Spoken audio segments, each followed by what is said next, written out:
Hello, today I want to talk about an important story that made the financial media, but perhaps was glossed over because I think it has extremely important implications to gold and silver. So this story was that out of China, a lot of China warehouse receipts for steel were seen to be fraudulent. In other words, the steel that was supposedly in these warehouses were either discovered not to exist at all. That's correct. So there was nothing in there, just empty warehouses.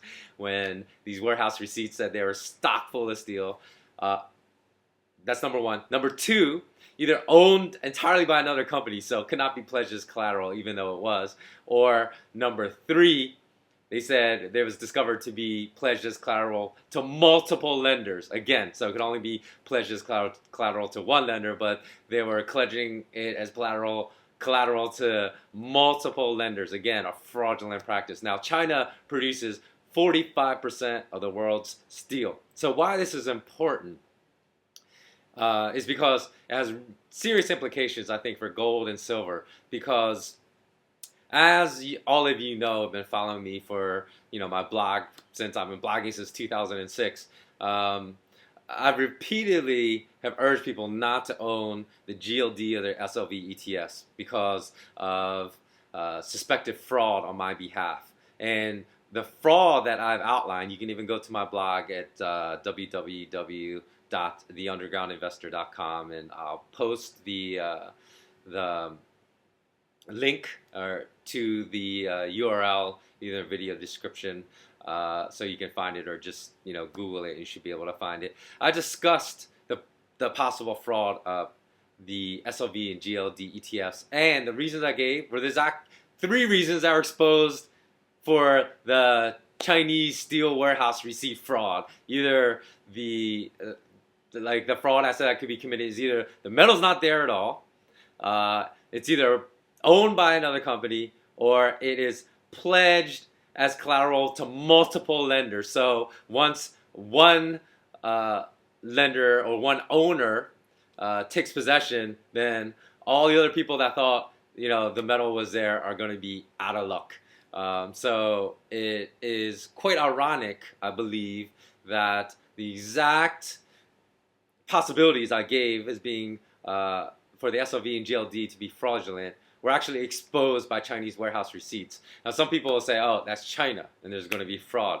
But that's ludicrous to make that statement, because the financial industry has shown over and over and over again that there's massive, rampant fraud, deceit, and lying throughout the entire industry. Whether you look at MF Global, whether you look at the Peregrine Financial Group and all the massive fraud they committed, whether you look at admitted fraud through emails of firms like Goldman Sachs, JP Morgan, etc. Well, actually, these guys never admit to fraud, but through emails that have been leaked, you can certainly see the deceit of clients that have been perpetrated at firms. So I think it's really, really important for people to understand the implications of this exposed fraud of Chinese steel warehouse receipts.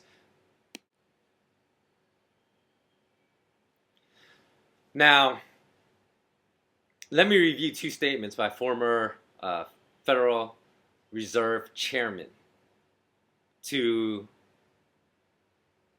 emphasize my point.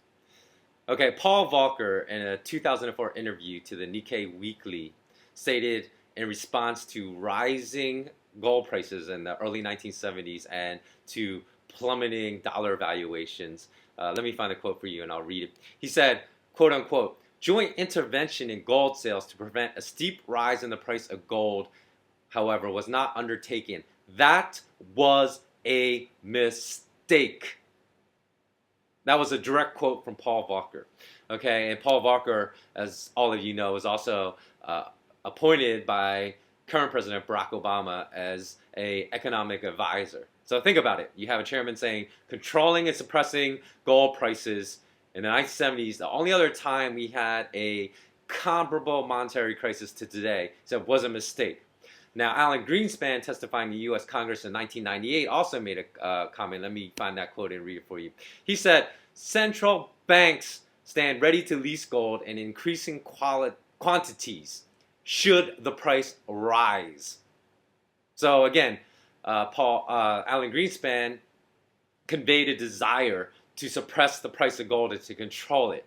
So you have two of the most powerful men in banking that have said that the U.S. desires to suppress the price of gold and should not let gold rise because it exposes all the fraud that central banks commit, all the fraud that commercial banks commit, and basically perpetually devaluing the dollar, which they've done since 1913, since the inception of the central bank or the U.S. Federal Reserve with the implicit help of commercial banks. So if you look at the valuation of the U.S. dollar, it's lost approximately 98% in the last century. So that's the reason they want to control the price of gold.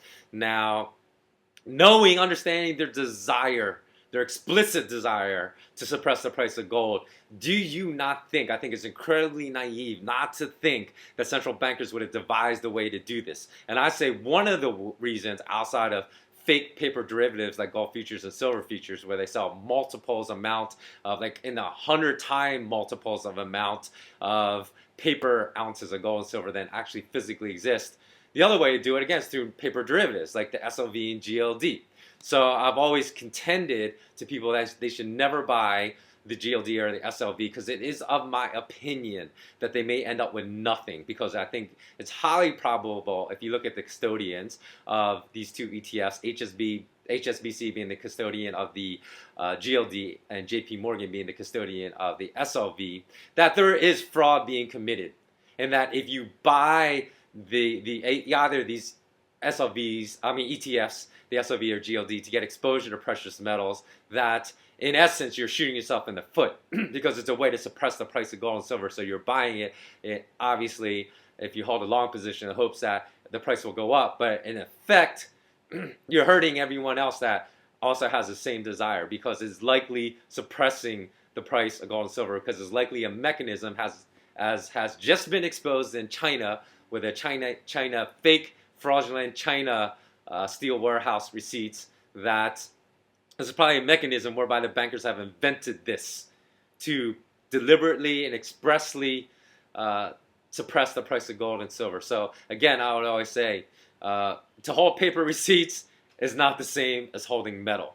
And a lot of people are probably going to learn the very hard way the truth of what I believe to be the truth of these two ETFs. Okay, so until next time, that's the daily video for today, and take care.